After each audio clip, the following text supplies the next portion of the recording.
Eh bien, bonjour, bonjour à tous, bonjour à toutes. Bienvenue pour cette nouvelle édition du Salon Bien-être et Nature. Et je suis très heureuse. Je m'appelle Nathalie Fontan, j'organise des salons du bien-être dans le Var, à Toulon, à Saint-Raphaël et d'autres villes depuis bientôt 10 ans. Et depuis 2 ans, nous n'avons pas pu faire les salons. Et vous savez bien pourquoi. Nous sommes tous dans la même situation. Et j'avais décidé de faire le salon fin janvier à Toulon, au Palais des Congrès. Et puis, devant les mesures de plus en plus restrictives, et ce projet en ce temps-là de passe vaccinal, et j'avais bien prévu cela, j'ai décidé de le transformer en salon bien-être en ligne. Et j'ai appelé mon ami Vincent Fourneret, toujours là. Nathalie. Bonjour Vincent. Toujours là pour m'aider quand j'ai besoin de lui. Et nous avons conçu ce salon ensemble. Alors, merci d'être là. Merci à Vincent. C'est un plaisir. Merci à Emmanuel aussi, qui a aussi pas mal travaillé aussi pour prospecter des exposants, mais c'était pour du présentiel. Merci à tous mes amis qui m'ont soutenu. Merci aussi aux exposants qui sont présents aussi, qui sont joints à nous et que vous pouvez retrouver sur notre site, lesjournéesbienêtre.fr. Merci aussi à tous les conférenciers et à nos 2 invités aussi. Et donc, c'est une nouvelle édition en ligne, 2 jours de conférences, d'ateliers. Vous pourrez rentrer dans l'expérience avec les ateliers, écouter nos conférenciers. Et la mission d'Azur Événementiel est de mettre en lien des professionnels de la santé et du bien-être avec le plus large public, mais dans un état d'esprit de partage, de bienveillance, de respect, d'union et de non-discrimination. Et tout cela pour se mettre en lien avec des grandes valeurs comme l'amour, la beauté et la vérité. Alors, encore merci d'être là et nous allons accueillir notre premier invité, mais je laisse la parole à Vincent. Merci. Merci, bonjour à tous. J'aimerais, on est encore au mois de janvier, j'aimerais vous souhaiter une belle et heureuse année à tous. À toi aussi, merci. Nathalie. Et à vous tous qui nous suivez. Je pense que c'est important de transmettre tout un tas de choses joyeuses et sympathiques en ces temps difficiles que nous vivons. Et j'aimerais ajouter quelque chose à ta présentation. On a lancé un crowdfunding, une collecte, étant donné que effectivement la situation ne nous permet pas d'organiser ça à Toulon comme on l'avait prévu. Malgré tout, ça se fait avec beaucoup de transmission, avec le cœur, et on aimerait qu'au travers de cette collecte, en fait, il y ait quelque chose qui se transmette, qui ait un message de solidarité et d'union. C'est pour ça que, au travers de tout ce que vous pourrez nous apporter, nous, c'est notre énergie, notre cœur. On aimerait que il y ait ce lien qui se perpétue, cette inclusion entre tout le monde qui perdure. Voilà. Après ce message, j'aimerais accueillir donc le docteur Louis Fouché, qui est avec nous aujourd'hui pour le lancement de ce salon en ligne. Alors, certains diront peut-être que c'est un visionnaire. En tout cas, il a su, lui qui prône la non-violence et le non-agir, il a su se mettre en pause de la fonction publique médecin réanimateur, il s'est un peu isolé, il s'est mis en retrait de la fonction publique pour devenir aujourd'hui l'un des piliers, l'un des référents d'un collectif, un diplomate, un porte-parole d'un collectif qui s'appelle Réinfo Covid. Il est aussi permaculteur, apiculteur, un ami. Il est un papa, un mari. Il me semble que au travers de toutes ces expériences de la vie, en fait, il a su tirer à profit de tout ce qui se passait autour de lui pour s'enrichir et pour devenir l'homme qu'il est aujourd'hui. Donc, j'accueille Bonjour Vincent, bonjour Nathalie. Louis Fouché. Ouais. Bonjour Louis. Bonjour, merci beaucoup de m'accueillir. On t'entend pas. Ah, alors attends, je regarde. Vous m'entendez là, c'est mieux? Non? C'est nous peut-être. Attends. Est-ce que c'est mieux là? Ouais, c'est mieux. D'accord. J'ai essayé avec. Bonjour Louis. Bonjour Vincent, bonjour Nathalie, bonjour à tous les gens qui sont là, à tous les noms et toutes ces petites cases. C'est étonnant pour moi de parler comme ça à une assemblée qui est réunie de manière numérique. Je préférerais pouvoir être… le son est un peu faible, me dit Christophe. Là, c'est correct ou… Oui, attends, il faudrait que tu me mettes sur… C'est les joies du direct. C'est faire mieux, attends. Je vais mettre sur le… Attendez, on va essayer de trouver le haut-parleur. Est-ce que tu peux parler pour voir? Oui, attends, je suis en train d'essayer de regarder un petit peu si je peux faire mieux. Ça y est, c'est bon. Là, on s'entend, ouais. Là, vous m'entendez bien? Ouais. Bon, on va rester comme ça, alors. Je vais parler un peu fort si jamais c'est nécessaire. Merci beaucoup, je suis un peu intimidé par le fait de tous vous voir ici, là, comme des petites cases rassemblées. C'est un peu étonnant. Je préférerais une assemblée de vrais gens où on puisse sentir l'interaction, mais on fait comme on peut et c'est ce dont on va parler aujourd'hui. Merci aussi pour cette présentation. Effectivement, moi, j'ai plein de casquettes différentes. Je me suis intéressé à la médecine et à la réanimation et j'ai travaillé à la réanimation à l'hôpital public qui s'occupe des grands brûlés, qui s'occupe des malades d'hématologie, gens qui ont des leucémies, des lymphomes et un problème d'immunosuppression, c'est-à-dire de thermostat de rapport au monde en termes de défense immunitaire qui n'est pas normal et qui vont faire des grosses infections assez très sévères et on va essayer de passer le cap de leur énorme infection pour les ramener dans la vie. Et cette expérience en réanimation, elle m'a conduit à énormément de questionnements sur qu'est-ce que c'est la mort, qu'est-ce que c'est être ensemble, qu'est-ce que c'est être malade. Parce qu'on est à un carrefour, on est à un moment où, en tant que réanimateur, on injecte énormément d'énergie avec toute l'équipe, tous les infirmiers, tous les aides-soignants, tous les gens qui font le ménage, tous les infirmiers anesthésistes. On essaye de donner une espèce d'élan d'amour pour dire mais ça a un sens. Avec des choses étonnantes parfois, c'est-à-dire qu'on va réanimer des gens qui se suicident, font des tentatives de suicide. Et où ça pose plein de questions. On dit, mais est-ce qu'il ne fallait pas respecter ça? Est-ce que finalement, c'est un choix de la personne de vouloir partir? Et bien, nous, on va mettre un tube dans la gorge, une voie centrale dans le cou qui va aller jusqu'à l'entrée du cœur. Et ça pose plein de questions. Et ça m'a conduit à faire des études d'éthique en santé. Et un Master 2, c'est l'équivalent du DEA pour ceux qui sont un peu plus âgés, qui devait me conduire à une thèse de sciences qui n'a pas été faite à cause du Covid finalement, mais qui m'a fait soulever toutes ces questions éthiques autour de la mort, de la vie, de ce qu'on appelle la fin de vie, l'euthanasie, l'euthanasie active, passive, la limitation thérapeutique. Parce que ça, c'est aussi un des quotidiens de la réanimation, c'est d'accompagner la fin de vie. Donc, on commence par un truc très lourd, là, le samedi à 9h du matin, je suis désolé. Mais pour vous dire que ça soulève plein de questions sur le rôle aussi de la technique et de la santé. Est-ce que c'est vraiment ça, être un thérapeute? Est-ce que c'est essayer de maintenir coûte que coûte la vie?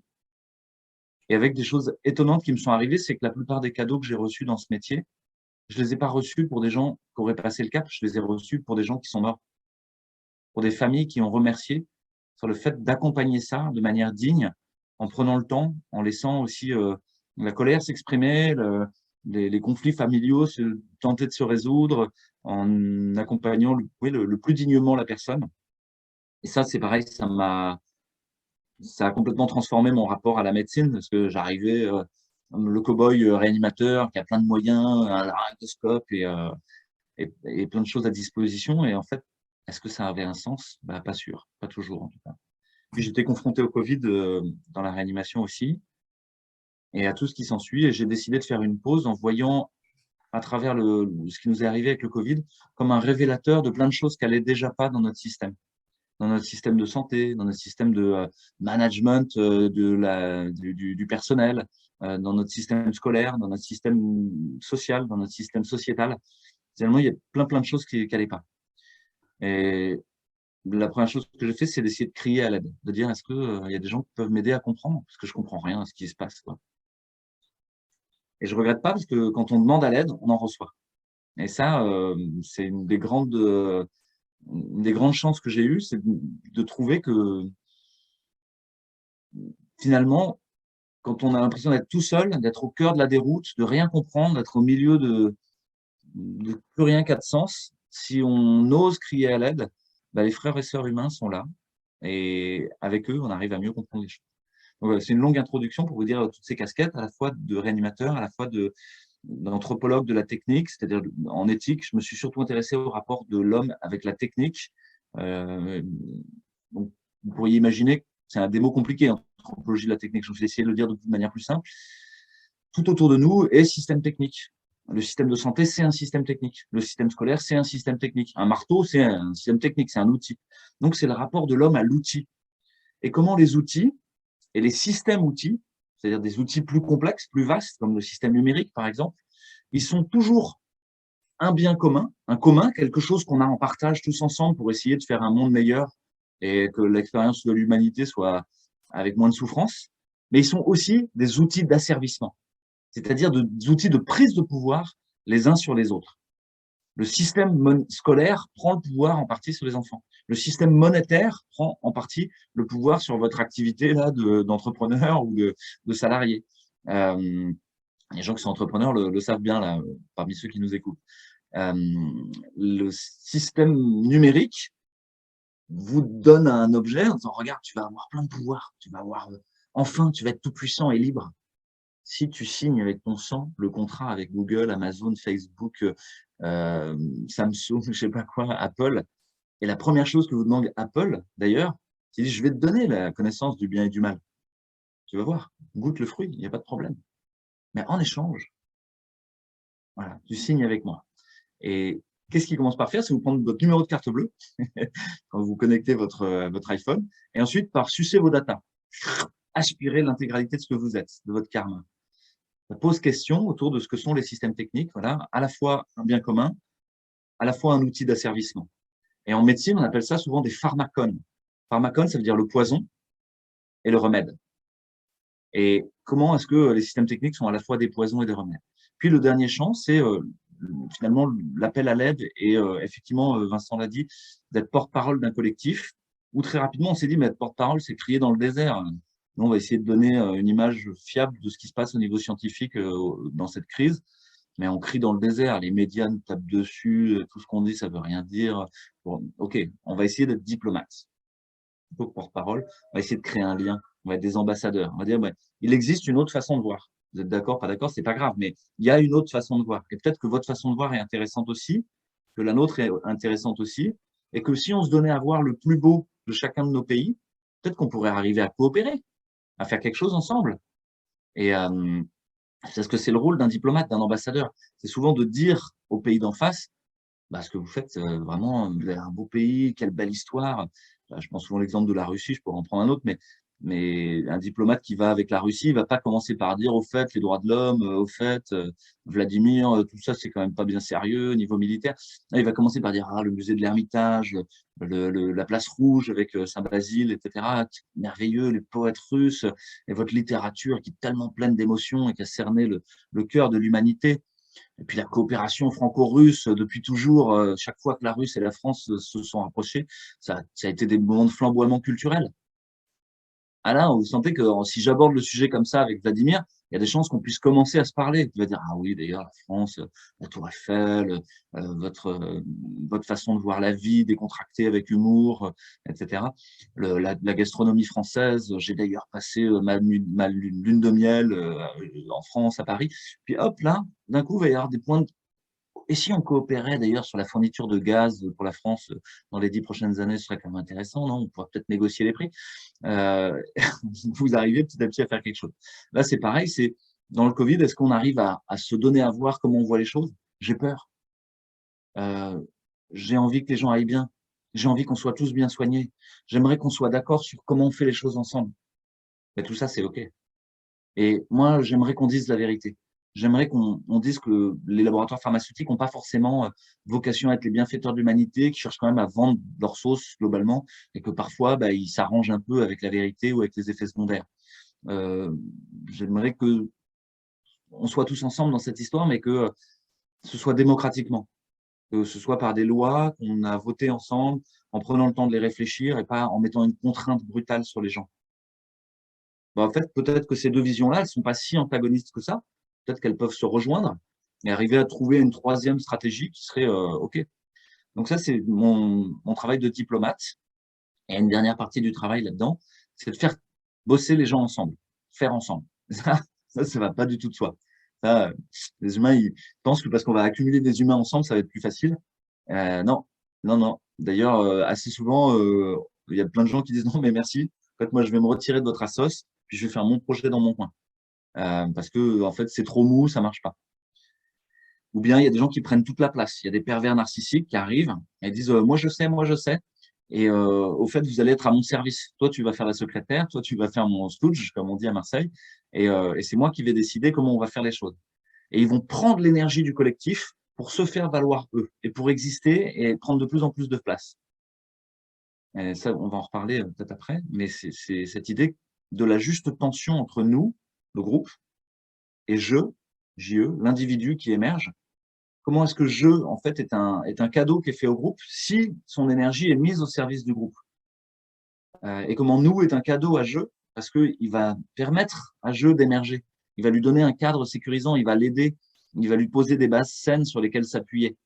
Et qu'il y a une juste interaction entre jeu et nous pour que ce soit fécond.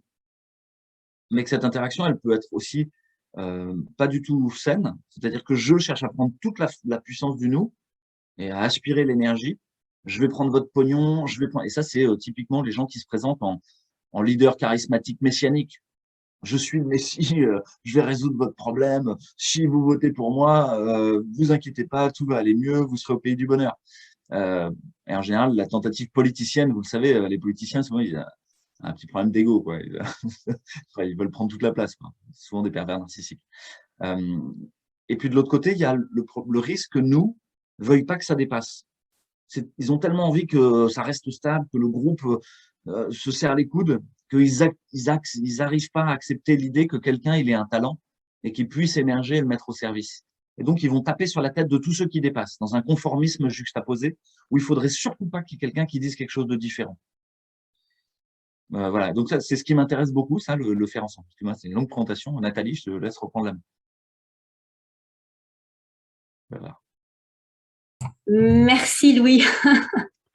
Alors, nous savons que le thème du salon, c'est la liberté.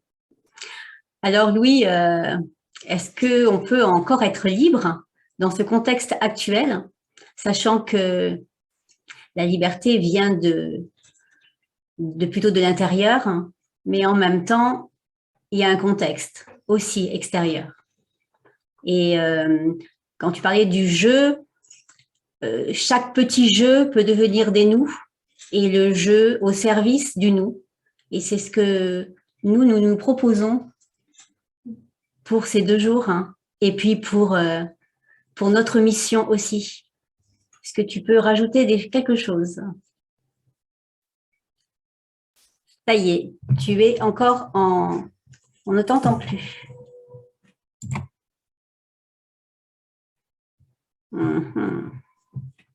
Voilà, c'est bon. Il faut que l'autre m'autorise à réactiver mon son. C'est Vincent qui me sifflait si on parle trop.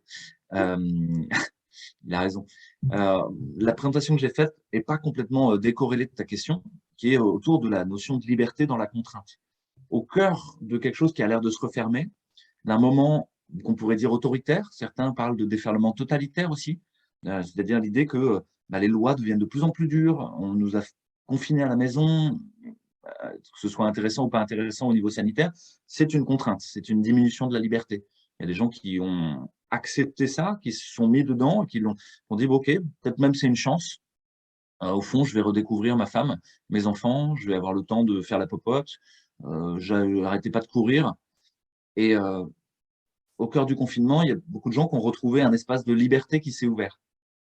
Et c'est intéressant ce moment-là, parce qu'il est très particulier, ça ne nous arrive pas tous les jours de se retrouver bloqué à la maison, parce qu'on aurait peur d'un virus, qu'on aurait envie que tout le monde soit en bonne santé. Donc, c'est une expérience un peu inoubliable. Je pense qu'il y aura beaucoup de romans, beaucoup d'écritures sur ce sujet-là.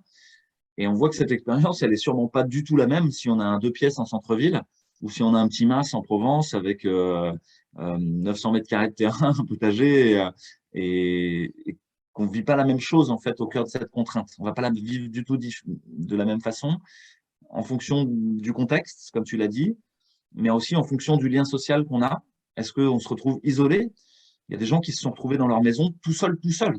Vraiment, on a eu des expériences relatées d'amis qui portent des repas travailleurs sociaux dans les quartiers nord, où il y a des personnes âgées qui, depuis 6 mois, étaient enfermées chez elles, à regarder BFM de longue, le mur d'écran géant de télé chez eux, et à se faire peur, et à avoir les gants, le masque, etc. Et c'était un peu poignant parce que on voyait que pour eux, la contrainte, c'était vraiment presque de ne plus exister, de s'excuser d'exister parce qu'ils étaient dangereux pour les autres, parce qu'ils risquaient de mourir. Et au motif de risquer de mourir, de choisir une petite mort. Donc, on peut éclairer de manière beaucoup plus ample encore cette idée de la liberté dans la contrainte. C'est que finalement, la contrainte est peut-être là pour nous conduire justement dans une sorte d'impasse où tout ce qui semblait faire sens jusqu'ici, en fait, n'en a plus. Et il va falloir trouver une voie de sortie dans une impasse. Comment faire? En permaculture, on dit il y a toujours au moins une autre façon de faire. Une expression qu'on emploie quand justement on ne sait pas trop comment faire. Il y a toujours au moins un autre chemin que vous pouvez prendre. C'est quelque chose d'intéressant à expérimenter. Hein, ça peut être un jeu presque de sagesse, de dire je prends toujours le même trajet là pour revenir de cet endroit-là. Est-ce que je suis capable de le faire différemment? Est-ce que je suis capable d'aller flâner le long de la mer à Toulon? Est-ce que je suis capable d'aller prendre 5 minutes de plus ou 5 minutes de moins, d'accepter l'idée que le temps n'est peut-être pas le facteur clé, que peut-être ce chemin-là est un moment de découverte aussi, que si je m'arrête dans l'embouteillage, que j'ouvre ma fenêtre et que je commence à discuter avec le voisin, peut-être que le moment de l'embouteillage devient autre chose. Donc ça, c'est la question de la contrainte.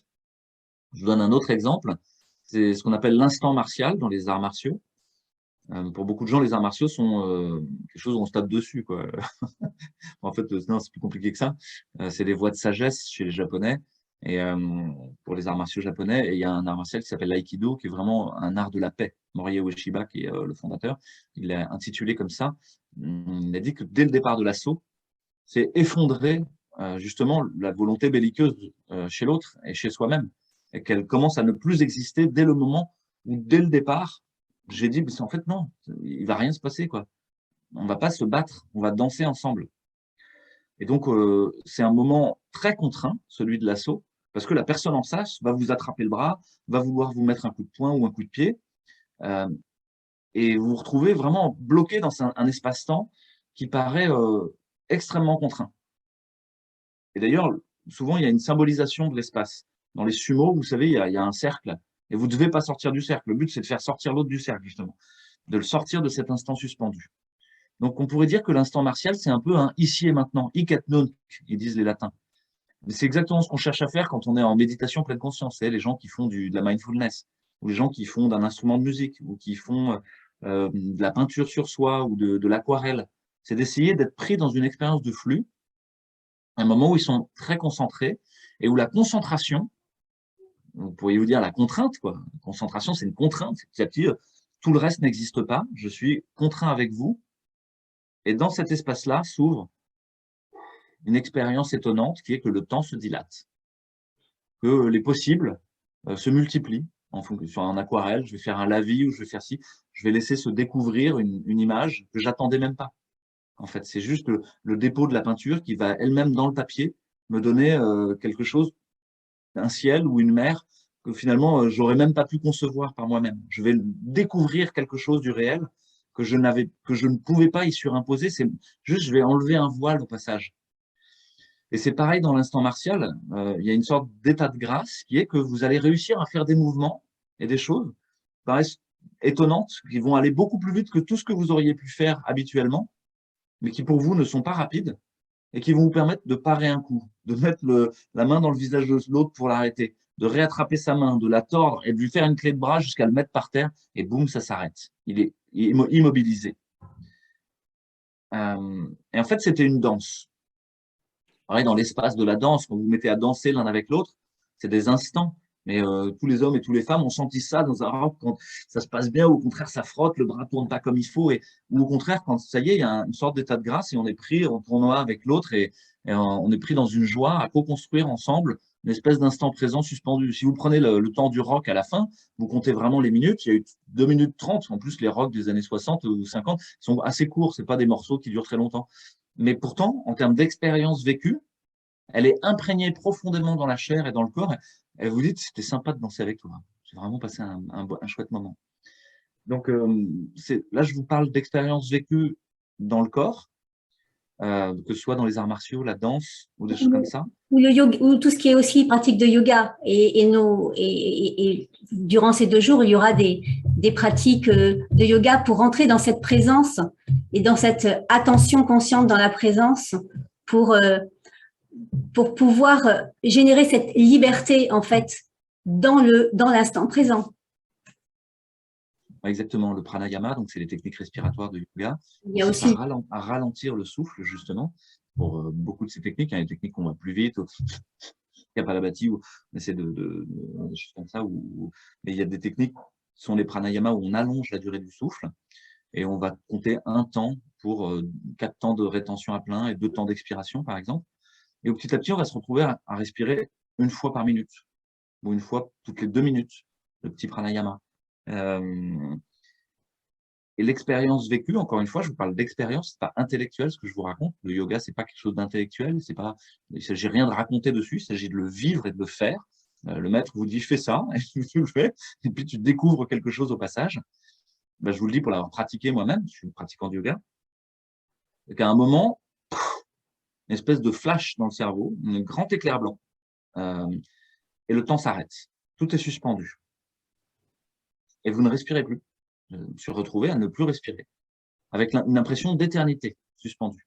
Alors, je vais vous raconter après ce qui s'est passé dans ma tête, mais simplement, c'est comme si j'avais plus besoin jamais de respirer. Et au bout d'un moment, de très très loin, j'ai entendu.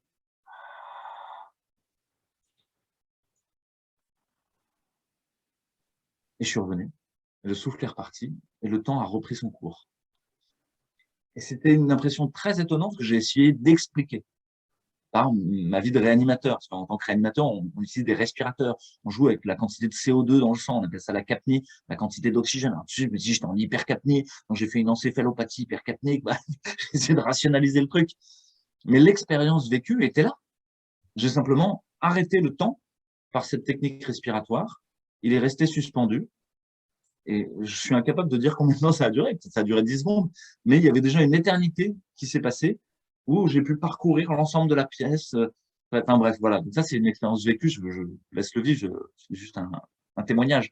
Donc effectivement, le yoga est un de ces moments-là, et notamment le hatha yoga ou le natha yoga. Il y a plein de types de yoga différents, hein, mais il y a des yogas qui sont dans le mouvement, il y en a d'autres qui sont beaucoup plus statiques. Et dans le hatha, on va rester dans une posture pendant longtemps, parfois même ce qu'on appelle un gatika, c'est-à-dire plusieurs minutes. On va rester dans la pince. Alors, pour ceux qui ont déjà fait la pince, c'est vraiment dur, quoi. Et vous pouvez explorer plein de possibles dans ce moment-là depuis des choses très physiques.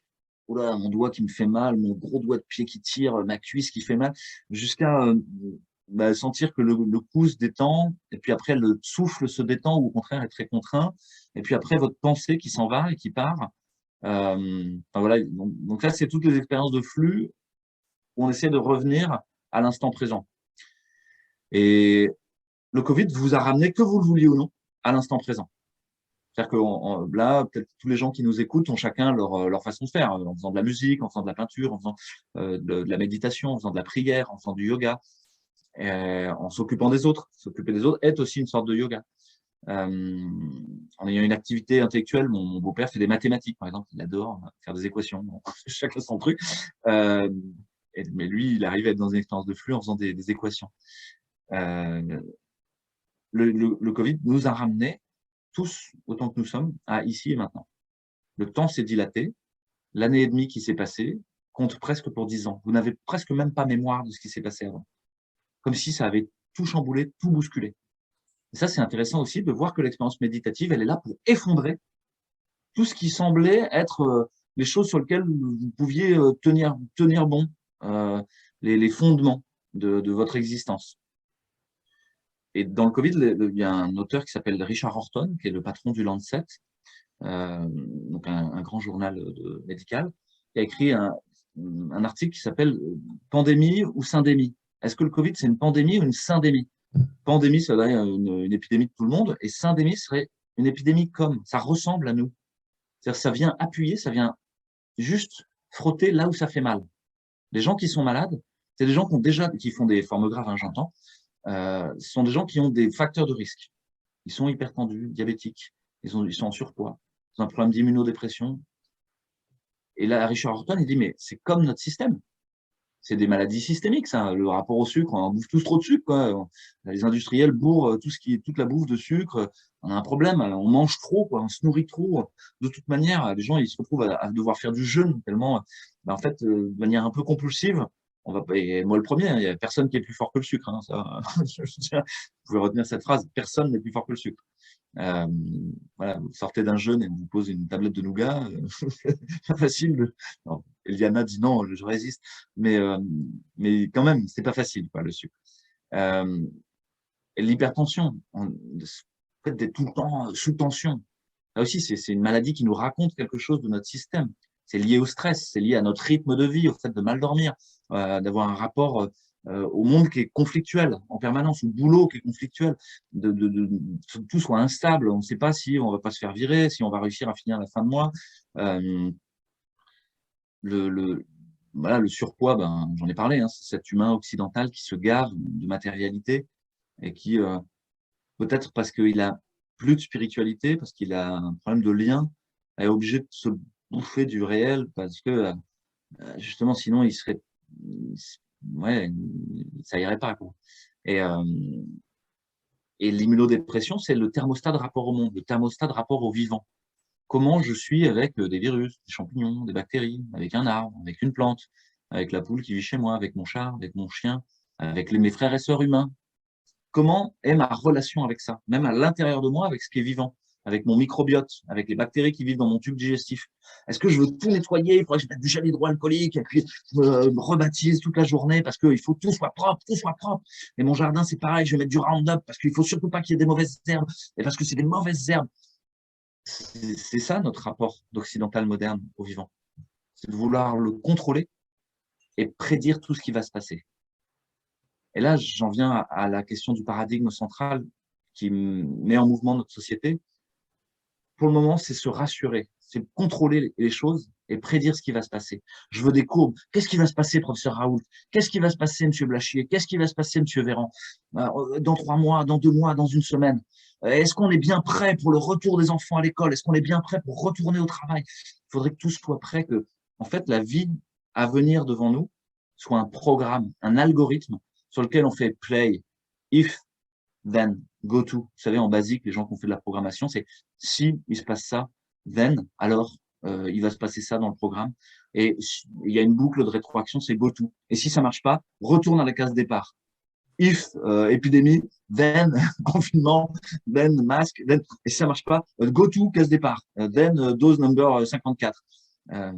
Ok, mais on ne sait pas ce qui va se passer. Pourquoi est-ce qu'on veut à ce point se rassurer, à ce point tout contrôler? Peut-être parce qu'on a peur de la mort. peut-être parce que c'est un donné fondamental de l'expérience humaine, bah, que tout seul, on a peur de mourir.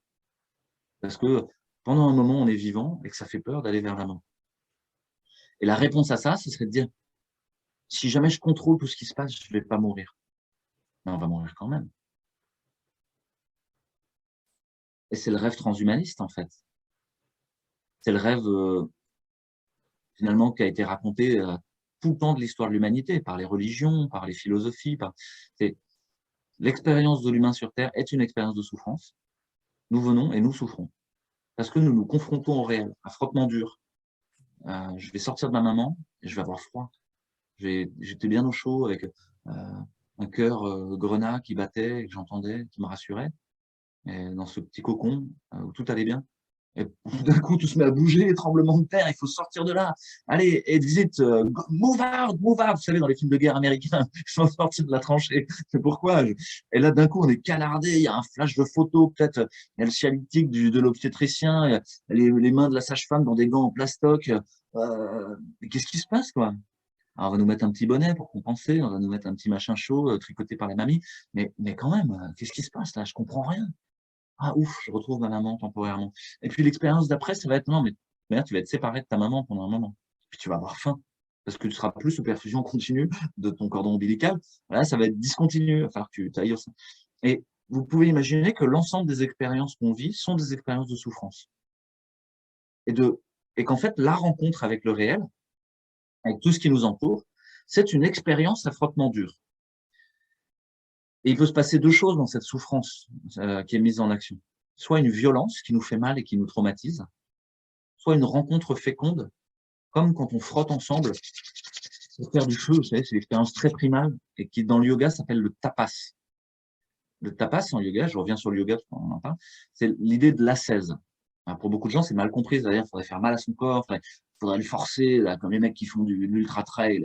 Allez, tu vas manger que des œufs pendant 15 jours, et puis tu vas faire 440 bornes par jour, tu auras des muscles en béton, et puis à la fin, voilà, des genoux complètement rincés à 40 ans, je vais une prothèse de genoux.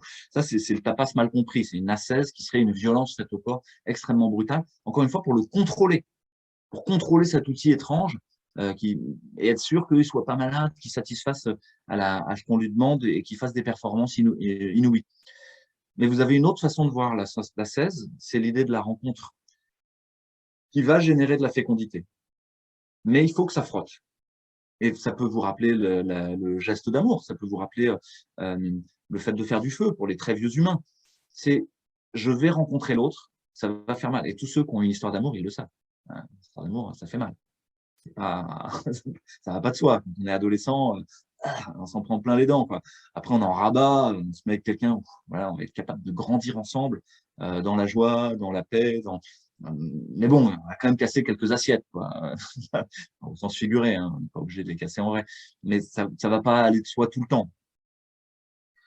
Et ça donne naissance à quelque chose. Ça donne naissance aux enfants, ça donne naissance à la maison, ça donne naissance à quelque chose. Il y a une fécondité qui est quelque chose d'imprévu. Hein. Vos enfants sont là, eux aussi, ils vont venir mettre le bazar. Ils ne sont pas là pour que vous les contrôliez, que vous prédisiez ce qui va se passer. C'est un texte de Boris Vian, comme ça, je crois, où il décrit sa maman qui les met en cage pour tout contrôler. Donc, les enfants sont derrière des barreaux, comme ça, et ils pleurent, et ils disent, oui, comme ça, vous êtes en sécurité, tout ça. Mais non, les enfants, ils sont là pour briser les barrières et vous traiter de vieux cons, et à la fin, c'est eux qui vous donnent des leçons quand ils sont, alors que vous pensiez avoir tout compris. Donc, je reviens sur cette idée de l'ascèse, du tapas dans le yoga, qui est bien explicité par pas mal d'auteurs qui racontent l'histoire du yoga, hein, qui est cette idée très primale des peuples premiers, on pourrait dire, de rencontre du bâton avec la planche à feu, que c'est à cet endroit-là qu'il va jaillir l'étincelle. Et qu'en fait, toute notre vie, c'est une rencontre comme ça. Comme je vous l'ai dit, que ce soit sortir de sa maman, que ce soit ensuite apprendre à marcher. Vous allez essayer, vous êtes debout, vous êtes allongé, petit homme, sur votre transat, en train de manger votre girafe, tranquillou, tout va bien, vous sautez, vous êtes dans un petit bain d'amour et un cocon où tout va bien, et sur votre tapis d'éveil, vous êtes votre tapis d'éveil, quoi. De temps en temps, tourner sur le côté, on va s'émerveiller, il tourne sur le côté. Puis à un moment, vous essayez de vous mettre debout. Et bing, retomber. et redebout, et bing, retomber. Et vous allez, et avec obstination, le petit Dom, il va continuer à essayer de se mettre debout. C'est contre nature, hein. Vous pouvez vous dire, non, non, reste sur ton tapis d'éveil, surtout ne fais rien, quoi. Non, non, il va s'agripper à quelque chose, s'agripper au réel, et se prendre le coin de la table. Aïe! Et on voit les enfants se prendre le coin de la table. Aïe, aïe, aïe. Et en même temps, il finit par tenir debout. Parce que toutes ces rencontres, toutes ces contraintes lui ont structuré le fait de « je suis moi, je m'arrête là ». À partir de là, ça commence à faire mal. Il faut que j'aille doucement, ou que je fasse un geste plus souple pour saisir ce truc-là. Et au passage, il s'ouvre des possibles de liberté. Il peut marcher sur la terre. Imaginez, découvrir, aller plus loin, continuer à s'en prendre plein la figure. Et on en revient à cette notion de la liberté, des possibles qui s'ouvrent dans la contrainte.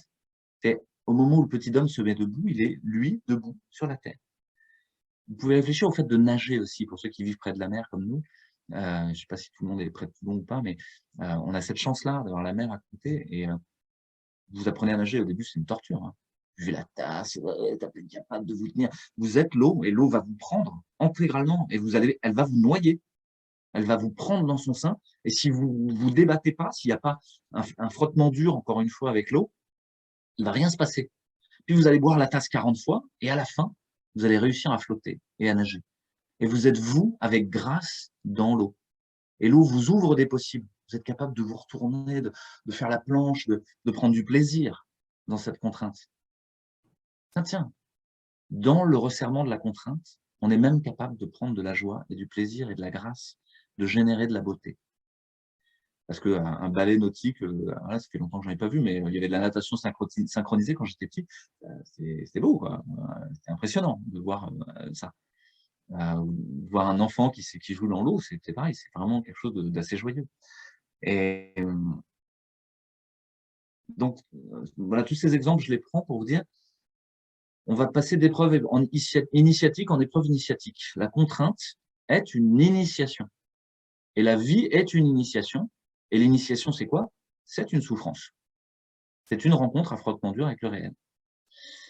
Cette souffrance, elle peut générer, comme je vous l'ai dit, de la joie et de la liberté, ou elle peut générer, au contraire, de la violence et de l'autodestruction. Les deux sont vrais. Et je vais vous citer un auteur qui s'appelle René Girard, que certains connaissent peut-être. René Girard, c'est quelqu'un qui est très connu en France, qui a été à Stanford ensuite pour sa carrière, professeur de philosophie, d'anthropologie et de sociologie, et qui a écrit sur ce qu'on appelle le désir mimétique. C'était avant qu'on comprenne l'histoire des neurones miroirs, qu'on s'intéresse aux neurosciences, mais vous allez voir que l'histoire des neurones miroirs va très bien avec comment il a théorisé les choses.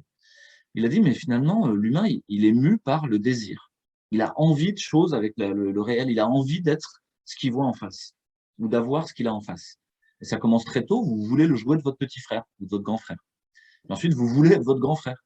Et ensuite, vous voulez être le père, vous voulez tuer le père même. Ah, le désir mimétique, c'est pas un désir sur l'objet, c'est un désir d'être l'autre, à la place de l'autre. Parce qu'à la fin, vous vous en fichez un peu du jouet de votre frère. Ce qui comptait, c'est parce que le jouet l'intéressait, que ça vous intéressait. Mais quand vous l'avez, ça n'a pas trop de goût, quoi. Vous vouliez peut-être jouer avec lui, être ensemble. Et ce désir mimétique conduit, pour René Girard, à la violence mimétique. C'est-à-dire, je vais te donner un coup de poing dans le pif pour prendre ton jouet, d'ailleurs, parce que c'est le mien maintenant. Je vais vouloir la bagnole de mon voisin, je vais vouloir sa femme, je vais vouloir son boulot, je vais vouloir son pognon. Ça conduit les gens à devenir fous. Hein. Je vais faire une entreprise pour prendre le pognon des autres. Je vais devenir chef d'État pour prendre le pognon de mes administrés. Et aller pressurer d'impôts jusqu'au bout. Ah bon, mince. Vous n'aviez pas besoin de tout ça, monsieur ou madame, voilà, chef d'État. Je ne donnerai aucun nom. Non, je n'avais pas besoin de tout ça, mais voilà, c'est le désir mimétique qui conduit à la violence mimétique. Et la spirale de la violence mimétique est une spirale qui ne s'arrête pas pour René Girard et qui va jusqu'à la guerre. Et la guerre, pour lui et pour d'autres auteurs, c'est l'éradication de l'ennemi. C'est l'éradication de l'autre. Tu dois disparaître parce qu'il m'est insupportable de te voir encore sur Terre. Ça n'a rien à voir avec le combat des arts martiaux. Le combat, c'est une danse ensemble. Tu vois, comme en rugby, On va se mettre sur la figure, on va faire un match de rugby, mais à la fin, on va avoir une troisième mi-temps. Super, vous avez été super bon, les gars. Merci, vous nous avez permis de voir que notre trois quarts arrière, il est un peu faiblard. Et c'est pareil, là, l'art martial et le combat, c'est une façon de nous montrer nos failles, pas une façon de nous éradiquer. En aikido, à la fin, vous faites tomber l'autre par terre et vous l'immobilisez. Mais vous n'allez pas lui tirer une balle dans la tête ou lui finir à coup de poing. Et ben non, c'est pas comme ça. Alors que la guerre, si, il faut aller jusqu'au bout. Tu n'existeras plus. Comme c'est illusoire que vous ne pouvez pas détruire l'autre, sinon vous vous autodétruisez aussi, vous êtes dans une spirale d'autodestruction mutuelle. Et René Girard dit qu'il faut le sacrifice d'un bouc émissaire. Et il parle de la victime émissaire. Et que toutes les sociétés aboutissent toujours à cette violence mimétique jusqu'à la guerre et sacrifient un bouc émissaire sur l'autel de la réconciliation. Ah, ouf, ça va. On va sacrifier celui-là ou telle frange de la société et tout va mieux. Et pour lui, c'est un mécanisme qui est inhérent à toutes les sociétés humaines. Alors, moi, je pourrais rajouter qu'il oublie un point, c'est qu'il voit la malédiction du désir mimétique, mais il y a la bénédiction du désir mimétique, la rencontre avec l'autre, faire ensemble, être fécond, faire jaillir quelque chose qui n'était pas prévu de notre rencontre. Et en fait, les deux sont liés au désir mimétique. Ok, donc j'ai parlé de souffrance, j'ai parlé d'initiation, j'ai dit que l'ensemble du chemin de vie, c'était une initiation qui nous confrontait à essayer de structurer nos limites, à trouver notre souveraineté, mais que ça pouvait bien se passer d'un côté, j'accédais à la fécondité, au rapport à l'autre, etc., ou ça pouvait mal se passer, ça pouvait finir dans la guerre. Vous pourriez imaginer que les expériences initiatiques sont des expériences d'extraction du tout. Ici, c'est le tout, c'est la matrice. Vous êtes extrait par la souffrance. Comme si on prenait un peu de pâte à modeler dans la grosse boule de pâte à modeler. Et cette petite boule de pâte à modeler, c'est vous. Bon, chacun sa forme, hein, bien sûr. Et on va tirer un fil au passage. Si vous n'avez pas assez d'initiation, vous restez dans la matrice. Vous êtes Tanguy, à 45 ans, vous êtes encore chez papa-maman, c'est pas. Quand est-ce que je me lave les dents? C'est l'heure, là. Et on va décider pour vous de votre destin. Est-ce que j'ai le droit d'aller travailler? Est-ce que j'ai le droit d'aller faire les courses? Non, on va décider pour toi, t'inquiète pas, tu auras un timing et puis un QR code et tu auras le droit ou pas. Mais là, vous êtes conformiste. Et vous n'allez pas vouloir que quelqu'un dépasse, parce que ça ferait peur. Si quelqu'un commence à sortir, vous dites, attendez, lui, il pourrait sortir de la matrice, c'est quoi cette histoire? C'est dangereux, quoi. Il va peut-être déstabiliser l'ensemble de la matrice, la faire changer de forme. Donc, les gens trop peu initiés sont conformistes, et dans le grand tout, je le dis de manière un peu simpliste, hein, il y a plein de gradations là-dedans. Hein. Je vous donne un schéma d'intelligibilité sur ce que je suis en train de raconter, mais je ne prétends pas à ce que ce soit vrai ni rien, et ça peut être beaucoup plus subtil que ce que je suis en train de dire. C'est juste, ça permet d'interpréter certaines choses de notre réalité. Donc, pas assez d'initiation, pas de souffrance, vous allez rester englué. Trop de souffrance, tac, vous cassez le fil.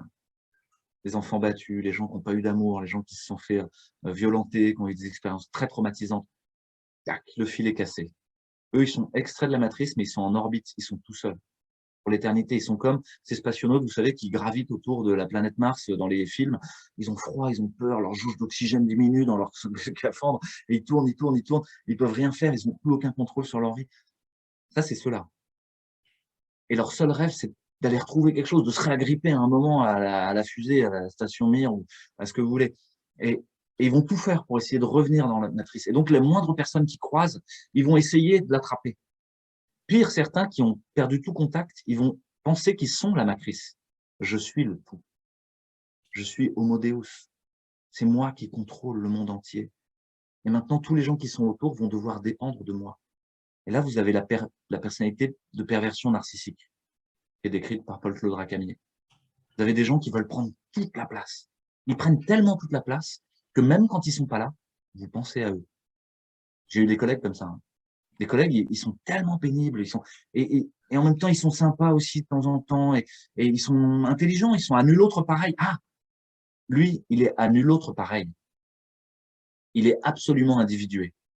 Alors que celui qui était englué dans la matrice, il fait son selfie devant son petit-déj, il a le bon nombre de likes, il ressemble à tout le monde. Il est comme ces jeunes que vous voyez, qui vont à la salle de muscu, qui sont tous comme ça, qui ressemblent à des Américains, et ils se ressemblent tous. Et ils ont tous le même profil Facebook. Et ils se sont pas individués. Ils n'ont même pas de désirs différents. Leurs idées, quand vous discutez avec eux, ils disent, bon, ok. Et sinon, toi, il y a qui là-dedans? Par contre, lui, vous vous demandez pas, hein, il y a qui là-dedans? Ouais, il y a quelqu'un, hein, ça c'est sûr.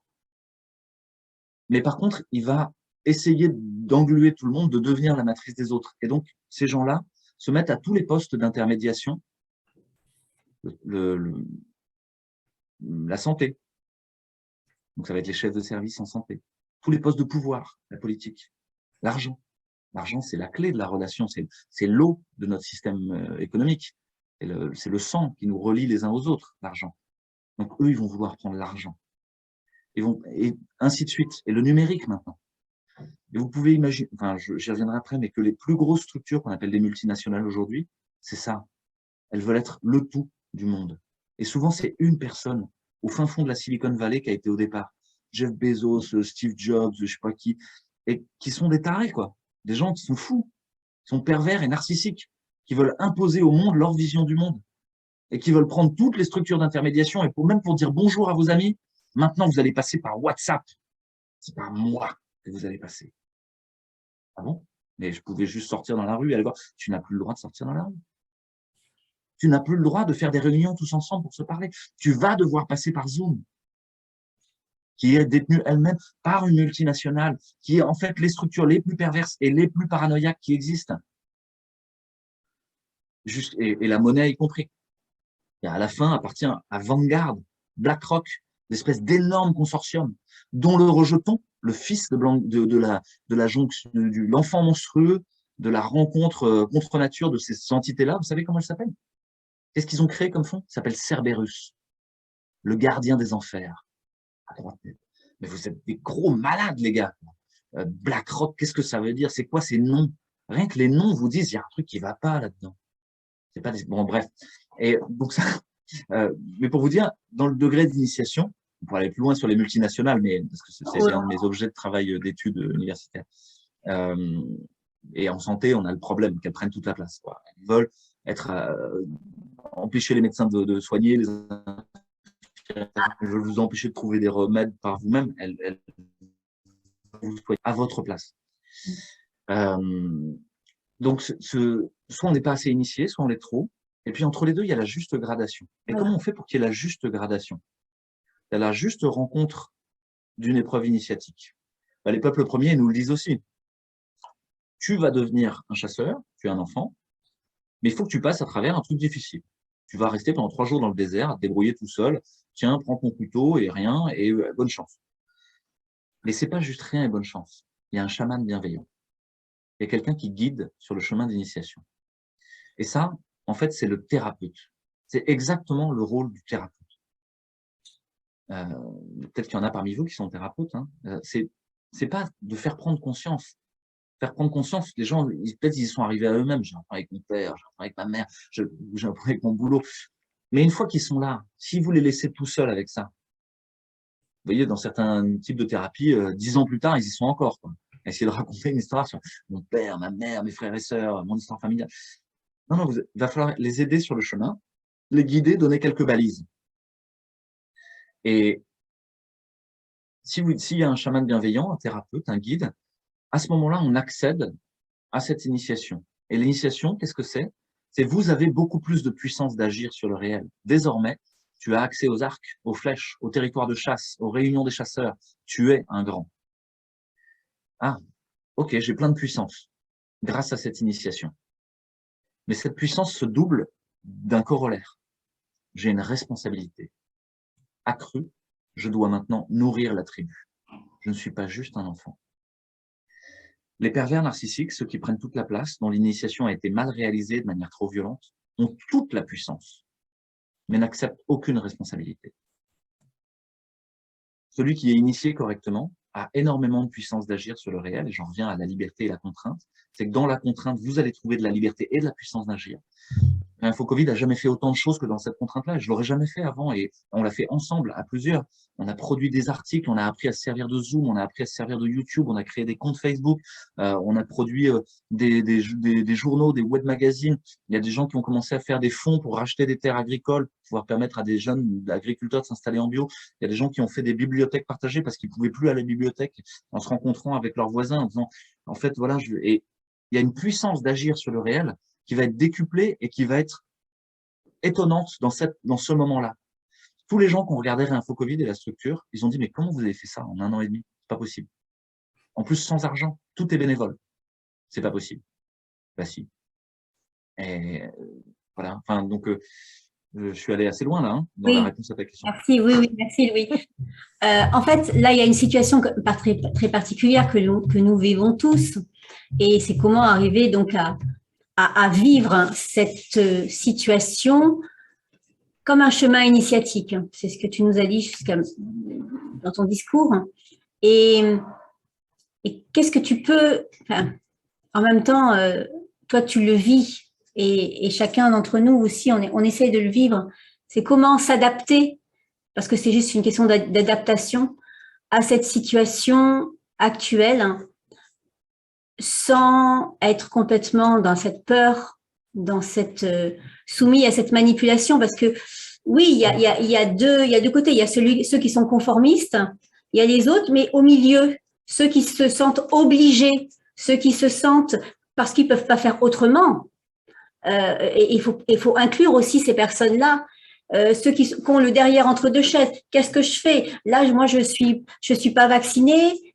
J'ai pas envie, mais à un moment, là, je peux pas faire autrement. Qu'est-ce qui se passe? Là, le pass vaccinal obligatoire, là, je vais le faire. Et puis, une petite dose, c'est quoi? C'est rien, une petite dose.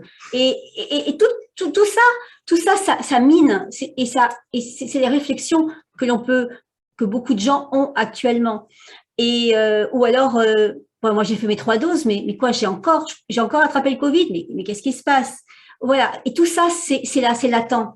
C'est latent et ça amène une énergie particulière, une énergie de peur, de doute.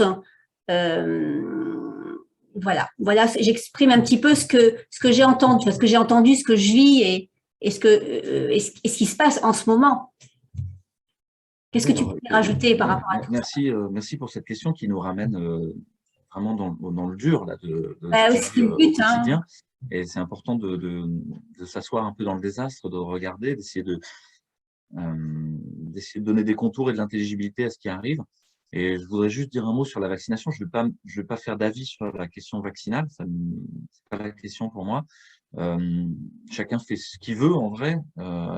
Pour moi, l'enjeu, c'est l'idée du consentement libre et éclairé. C'est-à-dire que les gens soient libres, encore une fois, ce n'est pas une contrainte d'avoir un traitement. Et éclairé, c'est-à-dire ils savent à quoi s'attendre, ils savent quel est le bénéfice, quel est le risque. Et ça, c'est lié à ce qu'on appelle en médecine, et c'est un devoir légal des soignants et des médecins, à une information claire, loyale et appropriée. C'est les termes de la loi. Claire, loyale et appropriée. Bon, pour qu'elle soit claire, loyale et appropriée, il faut prendre son temps. Le régime de l'urgence n'est pas le régime où on peut intégrer vraiment de l'information. Puis, il faut qu'elle soit basée sur le référentiel de vérité qu'on se donne pour le moment sur ces sujets-là, qui est la science. On pourrait le discuter, parce que c'est pas sûr que la science soit encore ce qu'on croit, hein, parce que c'est la publication scientifique aujourd'hui qu'on fait passer pour la science. Mais la publication scientifique, c'est pas la science. Donc, il faudrait que la publication scientifique soit impeccable et que les informations soient parfaitement voilà, en tout cas, on puisse naviguer dedans et faire son choix. Bon, c'est quelque chose de difficile actuellement, justement. Vous voyez des médecins s'envoyer à la tête telle étude versus telle étude, etc. Et pour moi, et là, ça n'engage que moi, le doute profite à la prudence. Mais peut-être parce que je suis une nature un peu voilà, prudente, quoi, on va dire. Quand je sais pas, j'y vais pas, quoi. Je vais attendre, je vais me renseigner, je vais écouter, voilà, on n'est pas pressé, une fois. Mais il y en a d'autres qui sont plus fonceurs, qui ont envie d'essayer. Ça va aussi, tout est parfait, quoi. J'ai aucun jugement de valeur à faire là-dessus. Il y a des gens qui vont trouver que la balance de bénéfices pour eux est plus importante parce qu'ils ont des facteurs de risque, parce qu'ils ont peur, parce que ils s'étaient mis des barrières jusqu'ici, ils disaient mais je peux plus voir ma famille, je suis en EHPAD, etc. Et là, par exemple, pour moi, ça va, c'est OK, quoi, que ces gens-là se vaccinent. Ils disent si pour eux, après être vaccinés, ils disent bah, je vais pouvoir revoir enfin mes petits-enfants, je vais enfin être libre. Ok, voilà. Mais pour moi, il y a une autre question sous-jacente qui est autour de la souveraineté et autour de et on en revient à l'idée de contrainte. Je vous donne mon expérience, c'est qu'au fur et à mesure de la crise, à chaque fois qu'il y a eu une contrainte de plus, des gens sont tombés de ce à quoi ils croyaient. Et on rejoint les rangs de Réinfo Covid, de Bon Sens, de différentes associations qui proposaient autre chose, en tout cas. N'étaient pas forcément en contradiction directe avec ce que disait le gouvernement ou la télévision et les médias, mais en tout cas proposer une autre vision des choses, ce qui est notre cas. Et donc, nous, on a vu les collectifs Réinfo Covid grossir aux annonces gouvernementales du 12 juillet. Les soignants vont être obligés d'être vaccinés. Il y a eu un déferlement de soignants qui sont venus. Et ça correspondait à un abandon, à dire j'accepte que jusqu'ici, peut-être ce à quoi je m'agrippais, c'était pas stable. C'était du sable. C'était pas ça auquel je devais m'agripper. Donc, en fait, les contraintes qui arrivent successivement sont là pour nous mettre à l'épreuve, pour dire jusqu'où tu suis, jusqu'où tu te laisses faire. Quand est-ce que c'est toi qui décides? Et il y a des gens qui acceptent d'y aller, ils sont convaincus que c'est bien, et eux, bah, ok, ils font partie ils ont fait leur choix en conscience, donc eux, ça les travaille pas. Mais il y en a d'autres, bah, ils vont se retrouver effectivement, comme tu l'as dit, bah, j'ai pas vraiment envie, ou en tout cas, je suis pas sûr, j'aimerais être prudent, mais on m'oblige. Et ils pensent qu'ils sont obligés. Mais en fait, vous êtes jamais obligé à rien. C'est juste qu'il faut assumer les conséquences. Il faut assumer la responsabilité. Le corollaire de l'initiation, c'est la responsabilité. Je ne suis pas d'accord avec l'obligation vaccinale des soignants. Je me mets en disponibilité. J'ai perdu mon travail. 12 ans d'études, 12 ans de travail, 43 ans. Je suis probablement au sommet de ce que je sais faire en réanimation. Parce que je me souviens encore de mes études, mais que j'ai vu des patients et que j'ai le recul clinique, mais je suis pas encore un vieux con, sclérosé, et donc je suis encore accessible à la critique. Donc on pourrait dire, mais il est fou, quoi. Je perds un salaire confortable, je gagne aux alentours de 5 000 € par mois. Je perds une position sociale enviable. Ah, il est médecin, réanimateur, en plus dans le Covid, on m'a applaudi tous les soirs à 20h, hein, quand même, c'est pas rien, quoi. Et non, non, elle n'existe plus, conspuée, et tout ça. Ah, en fait, le chemin de la liberté est un chemin difficile, où on va poncer les scories, on va enlever tout ce qui traîne, on va enlever l'ego, on va frotter le narcissisme, on va dire non, tu vas mourir. Et tout ça n'a pas d'importance. Reprends ce qui est important. Tu vas mourir ou tu vas vivre? Ouais, les deux. Tu vas mourir et après ça, tu vas vraiment vivre. Parce que tu vas retrouver ce qui est important pour de bon. Et moi, je le vis pas du tout avec tristesse. Il y a les gens, ils arrivent, ils disent « Oh, mon pauvre, alors, t'as plus de boulot. » En fait, je me sens libéré. Je me sens, enfin, je fais ce que je veux, quoi. Toutes les erreurs du système, je les vois maintenant, de manière claire. Et si j'ai envie de soigner, je pourrais soigner autrement. Je continue à soigner des gens, en fait. Je fais des consultations pour le Covid, donc c'est pas un problème. Et j'y prends le temps que je veux maintenant. Je suis pas en train de mettre de la noradré, un respirateur, de mettre une voix centrale jusqu'au fond du cœur de quelqu'un. Non, juste, j'écoute les gens. Et ça leur fait du bien. Et rien que ça leur fait du bien. Et il y a plein de gens dans le Covid, là, ils m'appellent, ils ont peur de mourir, pour le coup. Alors qu'ils ont des formes pas graves. Il y a des gens qui ont des formes graves, hein, sévères. Mais il y a des gens, ils font des formes pas sévères, et pourtant, c'était terrible, j'ai traversé la mort, quoi. Et je le dis un peu, je me moque pas, hein, j'ai de la bienveillance vis-à-vis de ça. Mais ça veut dire que chacun a son épreuve initiatique à sa mesure. Il y a des gens qui ont fait le choix de faire des faux autour de moi, par exemple. Des faux passes. Il y en a plein, hein. Paris les jeunes, je peux vous assurer qu'il y en a plein, quoi.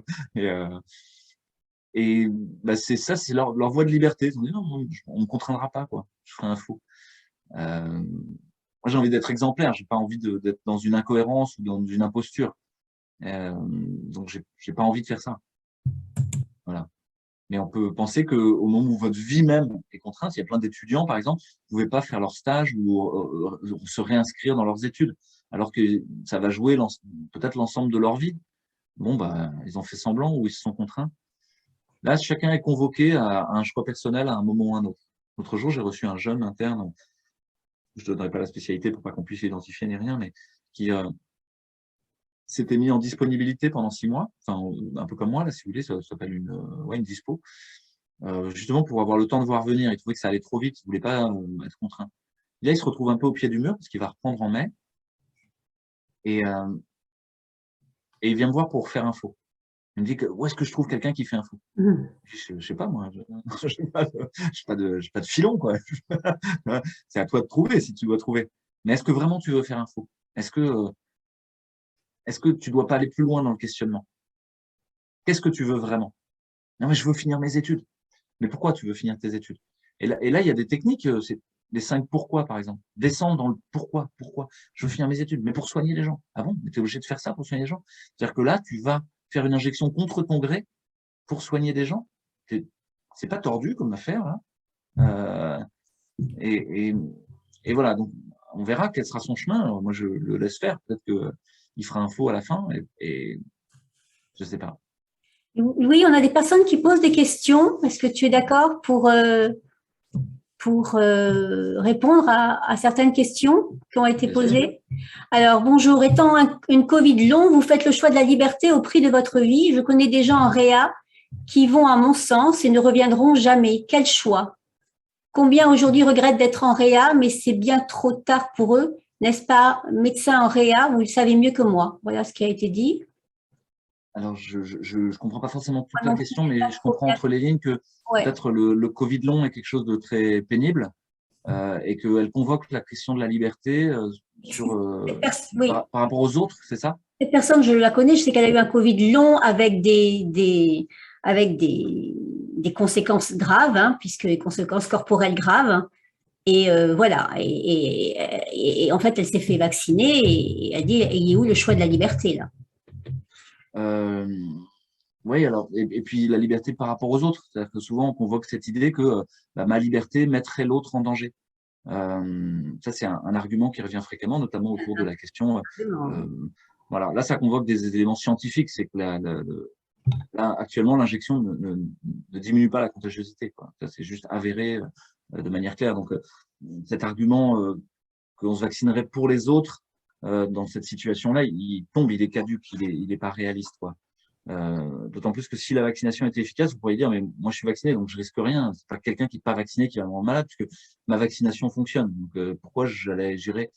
Et ça, c'est cette idée que je devrais mettre sur l'autre la responsabilité de ce qui m'arrive. Ça, c'est vraiment une question importante, hein, la question de la souveraineté. Est-ce que c'est l'autre qui est responsable de ce qui m'arrive? Est-ce que c'est Macron qui fait qu'on est en tôle? Bah, pour moi, non. Et donc, je ne vais pas invectiver le pouvoir. Je ne vais pas dire c'est la faute d'Olivier Véran ou c'est la faute de tous ces moutons masqués, etc. Non, en fait. C'est un choix que chacun fait individuellement en conscience. Et moi, je serais libre si j'ai envie d'être libre. Que ce soit vis-à-vis du masque, que ce soit vis-à-vis de je sais pas quoi. Donc, faire porter la responsabilité à l'autre de sa vie, c'est rester dans ce qu'on appelle en psychologie le triangle de Karpman. Le triangle de Karpman est un élément important à comprendre, c'est le triangle de la victime, du bourreau et du sauveur. Où il y aurait un bourreau, une victime et un sauveur. Et en fait, chacun, tour à tour, joue un des rôles de ce triangle dramatique. On dit que c'est des rôles, hein, c'est des rôles de théâtre. Où je vais avoir mon bourreau, salopard d'Olivier Véran ou salopard d'Édouard Philippe, c'est ta faute. Et je suis une victime, tu m'as contraint. Et puis, il y aura un sauveur. Et rapidement, on voit qu'on va changer les rôles. Ça y est, j'ai repris le pouvoir, je vais te mettre en tôle, et puis je vais te faire payer tout ce que tu as fait. Et je deviens le bourreau, en fait. Et l'autre devient la victime. C'est quelque chose qui est très commun, par exemple, dans les gens qui battent leurs enfants. Ils tapent sur leur enfant, puis donc ils sont le bourreau, et juste après, ils vont dire, excuse-moi, tu sais, j'avais bu, et puis en ce moment, au boulot, ça va pas, etc. Ils vont être la victime. Et puis juste après, ils vont être le sauveur. Allez, viens, on va prendre une glace tous ensemble, ce sera sympa. Je t'emmène sur le front de mer. C'est un truc de tordu. Donc, tant que vous restez dans cette idée que vous êtes la victime et qu'il y a eu un bourreau et que c'est sa faute, ça va pas, en fait. Le modèle relationnel équilibré, c'est pas là, ça. Et je vous invite à aller voir tous les travaux psychologiques sur le triangle de Karpman, sur comment en sortir. Voilà. Donc, est-ce que... bon, voilà. Donc, ça, c'est un premier élément de réponse. Deuxième élément de réponse, c'est... donc, il y a deux éléments de réponse. La vaccination ne diminue pas la contagiosité. Donc, voilà. Si on dit aux gens que la liberté de vacciner, c'est à cause d'eux que d'autres sont malades et font des Covid longs, non, vous cherchez un coupable, quoi. Vous cherchez une victime émissaire. Vous êtes en colère, ça peut se comprendre, vous êtes triste, vous êtes malade. OK, tout ça, il y a beaucoup d'empathie à avoir. Par contre, chercher un coupable, il n'y en a pas, quoi. Il n'y a jamais un coupable. Sinon, enfin, c'est-à-dire que dès que vous avez un rhume, c'est la faute de l'autre. Dès que vous avez une gastro, c'est la faute de l'autre. Ça va jusqu'où, en fait? C'est toujours la faute de l'autre à ce moment-là. Toute votre vie, c'est la faute des autres. Et en fait, vous subissez votre vie de A jusqu'à Z. Non, mais il faut pas subir sa vie, quoi. Il faut reprendre la souveraineté. C'est moi qui décide. Euh, la deuxième chose, c'est le Covid long, c'est quelque chose de sévère. Voilà. Et d'insuffisamment aidé. Et il y a des gens qui font des Covid longs parce qu'ils n'ont pas été traités, simplement. Il y a des gens qui sont morts parce qu'ils n'ont pas été soignés. Juste soignés. Et l'injection vaccinale, c'est pas soigner, hein. C'est peut-être se protéger pour certains, pourquoi pas, mais c'est pas soigner. Soigner, c'est prendre soin. Et vous avez aujourd'hui les directions générales de la santé qui nous envoient des directives tous les jours. Je les reçois, on reçoit 3 ou 4 mails par jour, qui dit et qui dit toujours, non, vous vous occupez pas des gens avec du Covid. Paracétamol et bonne chance. Hein. C'est l'hôpital qui doit s'en occuper. Mais ça, c'est un scandale, en fait. C'est un scandale parce qu'il y a plein de traitements sur lesquels on est tous d'accord que ça marche. Les corticoïdes, l'oxygène, les anticoagulants. Mais ça, on est tous d'accord. Ça fait pas un pli. Quand vous êtes en phase inflammatoire du Covid, ça diminue la mortalité, ça diminue la morbidité, ça diminue le recours à l'hospitalisation, ça diminue la réanimation, ça diminue le fait de mourir, ça diminue le fait de faire des Covid longs. Pourquoi? C'est pas la base. Ça devrait être la base du traitement. Bref. Donc, il y a des traitements sur lesquels on est tous d'accord. Ensuite, il y a le renforcement immunitaire et le fait d'accompagner la maladie. Il y a 6 sociétés savantes qui ont dit, et l'Académie de médecine qui a dit, la vitamine D, ça fait du bien. C'est bien pour le thermostat immunitaire. C'est pas moi qui l'invente, hein. Je dis des choses sur lesquelles tout le monde est d'accord aussi. Vous en avez entendu parler dans les médias? Vous avez vu que les gens qui n'étaient pas au courant, ils ont pris de la vitamine D? Il n'y a que ceux qui étaient au courant qui se sont renseignés par eux-mêmes. Mais jamais il y a eu un message de santé publique disant rechargez-vous en vitamine D, les gars, il y a 80% des gens qui sont fragiles et carencés en vitamine D en France, liés à notre alimentation, liés au fait qu'on soit tout le temps derrière nos écrans et pas trop dehors à travailler. Bah, faites-le, quoi. Pourtant, c'était les recommandations de l'Académie de médecine. Les gens qui ont fait des Covid longs, qui ont fait les formes les plus graves, qui sont passés en réanimation, les gens qui sont morts, c'est les plus carencés en vitamine D. Idem pour le zinc. Et donc, voilà, là, je n'ai même pas abordé la question d'un traitement antiviral. Mais si vous reprenez la question d'un traitement antiviral, soit vous écoutez BFM, vous écoutez Olivier Véran, vous écoutez la NSM, la même ANSM qui vous a expliqué que le Mediator ne donnait pas de cardiopathie quand elle s'appelait l'AFSAPS, la même ANSM qui a été mouillée dans des scandales, mais jusqu'au cou de corruption. Soit vous écoutez Olivier Véran, qui sera mouillé jusqu'au cou dans des scandales de corruption aussi. Soit vous écoutez BFM qui appartient à des fonds de pension auxquels appartiennent les groupes pharmaceutiques. Soit vous écoutez des médecins qui soignent et les études scientifiques sur le sujet. À ce jour, 287 études sur l'hydroxychloroquine qui montrent que ça marche. Il y a 4 fois moins de mortalité. Et là, vous dites, mais les gens ils sont devenus fous, quoi. Les médecins sont devenus fous. Ça se soigne. C'est une maladie qui se soigne. Et là, je vais parler d'autre chose encore. C'est que là, on parle de médicaments. Il n'y a même pas besoin de parler de médicaments. Prendre soin. Accompagner la maladie. Vérifier si elle s'aggrave ou pas. Donner un petit coup de téléphone. Faire un repas pour la personne qui est trop fatiguée pour lui faire à manger. Mais ça fait partie de soigner. Les gens se sont retrouvés tout seuls, à avoir peur, à pas savoir quoi faire, à être perdus. Le lien social, on leur a dit le lien social, non, distanciation sociale. Attendez, c'est une folie ça. L'humain, c'est un être social, c'est un être de lien, très profondément. Il a besoin les uns des autres. Distanciation physique passe encore, que quand vous vous mouchez, vous n'alliez pas cracher sur l'autre. Non, c'est du bon sens, quoi. Mais par contre, social, sûrement pas. Il faut continuer à s'appeler, il faut continuer à prendre des nouvelles les uns des autres. La petite vieille qui est toute seule dans la rue et qui a personne pour l'aider, mais on va aller la voir. Ok, peut-être qu'on mettra un FFP2, peut-être qu'on fera attention, on se lavera bien les mains et tout, mais on va aller la voir pour de bon. On va prendre soin d'elle. Ça n'a pas été fait, quoi. Et c'est aussi à l'origine des Covid longs, parce que il y a un lien direct entre le lien social et la morbidité de la maladie. C'est pas de la magie, hein. On va mieux quand on est en lien les uns avec les autres. Vous pouvez essayer de l'expliquer rationnellement. Vous allez dépister plus vite qu'il y a quelqu'un qui va pas bien. Ah oui, si vous êtes tout seul au fin fond de chez vous, il y a vraiment quand vous serez complètement rincé, vous allez appeler le SAMU in fine. S'il y a quelqu'un qui passe vous voir tous les jours, il dit oh, tu as une mauvaise voix là, attends, on va faire venir le docteur, on va voir quoi. Peut-être que vous aurez 2 jours plus tôt les corticoïdes avant d'aller en hospitalisation. En fait, ça on le vit tous les jours. Bref, Il y a l'idée de faire du sport, l'idée de bien manger, d'arrêter le sucre, de diminuer le sucre, de diminuer les graisses animales et les produits laitiers, de diminuer les gluten modernes ou des pains blancs. Ça, mais c'est 3 éléments où on est hyper au clair sur le fait que ça diminue le niveau inflammatoire de votre tube digestif, quoi. On est pile dans une maladie inflammatoire, c'est le moment. Baissez votre niveau d'inflammation chronique, quoi. Les gens qui font des Covid longs ou des Covid graves, c'est des gens qui avaient des grenades prêtes à dégoupiller d'inflammation chronique. Il y a besoin de travailler là-dessus. Enfin voilà, donc ça, c'est une longue réponse à la question. C'est important, merci. Et là je vois aussi la personne qui dit j'ai 33 ans et je n'avais aucun problème de santé. Mais voilà. Ouais. C'est effectivement, mais encore une fois, c'est la faute à personne. Ça arrive et il faut en prendre soin maintenant. Ça va pas se soigner parce qu'on est en colère ou parce que c'est la faute des non-vaccinés. C'est pas vrai. Et puis ça n'a pas été amélioré par la vaccination vraisemblablement dans la réponse à ça. Donc c'est pareil, c'est pas magique la vaccination, ça sert à des choses, mais ça sert pas à tout. C'est pas une espèce de panacée qui permettrait que faut arrêter de mystifier la vaccination ou l'hydroxychloroquine. C'est pareil, il y a rien qui est une baguette magique. Enfin voilà, là vous me faites rentrer dans le côté médical. Hein, mais... On va juste terminer il y a aussi 80%, alors ça c'est ce qui est dit, 80% des personnes non vaccinées en réa donnaient de la pneumologue semaine.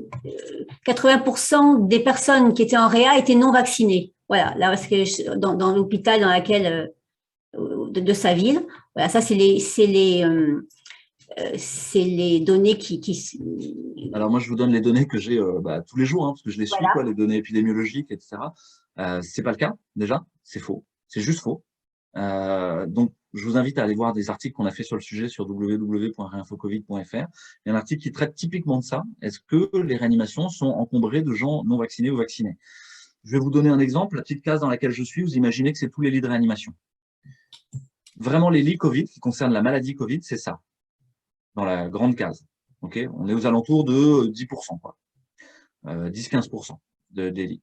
Et dans ces lits Covid, il y en a un certain nombre qui sont Covid, mais qui sont pas malades du Covid. Ils ont une pneumonie à pneumocoque, ils ont un lymphome, ils ont une leucémie, ils ont autre chose. Mais ils sont Covid positifs puisqu'ils ont un test positif, mais ils sont pas malades du Covid. Mais ils comptent dedans. Ça compte pour, en gros, le bas de ma main.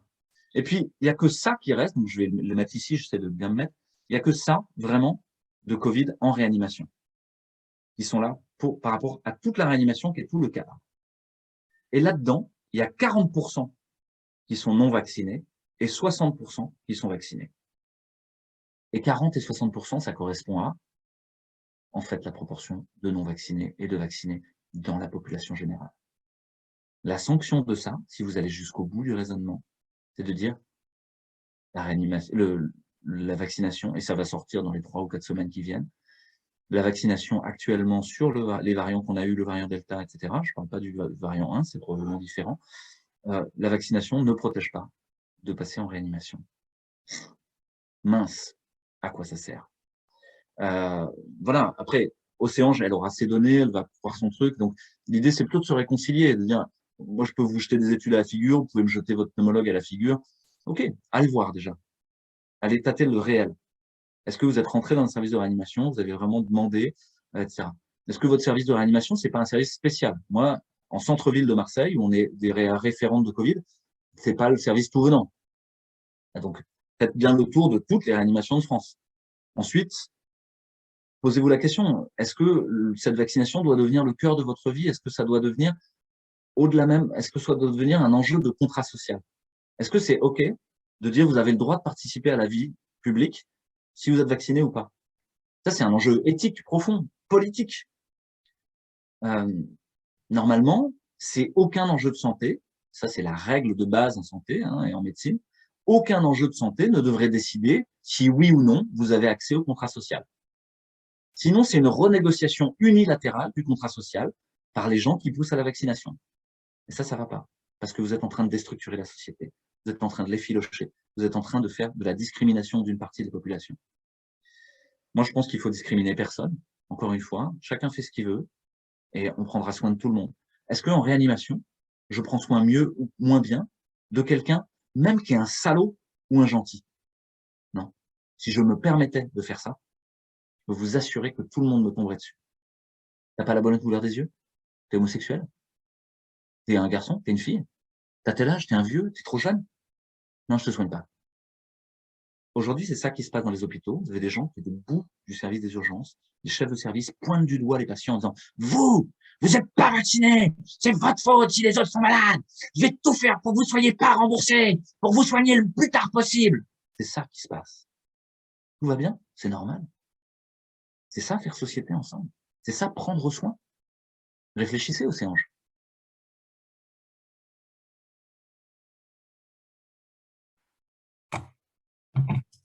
Merci Louis. D'autres questions? Oui, par rapport à... Oui, elle dit non, ce n'est pas à cause des non-vaccinés. Non, elle ne disait pas ça. D'autres questions? Si vous avez d'autres questions à poser à Louis, nous sommes là, il vous répondra. Autre chose, juste un mot, je pense que sur le Covid long, c'est très important de tout ce que vous allez dire aujourd'hui, etc. C'est important parce que ça peut aider beaucoup de gens et d'aller gratter. Est-ce qu'il y a des gens qui ont des Covid longs, avoir énormément d'empathie, parce que souvent on leur dit qu'ils sont fous. Il y a des gens, on leur dit vous êtes fous en fait, vous n'êtes pas malades. Mais ils sont malades pour de vrai. Et ça, c'est vraiment important d'en prendre soin et de travailler dessus parce qu'il y a très peu de gens qui travaillent dessus et on est en train de défricher cette maladie. Et voilà. Merci. Oui, une autre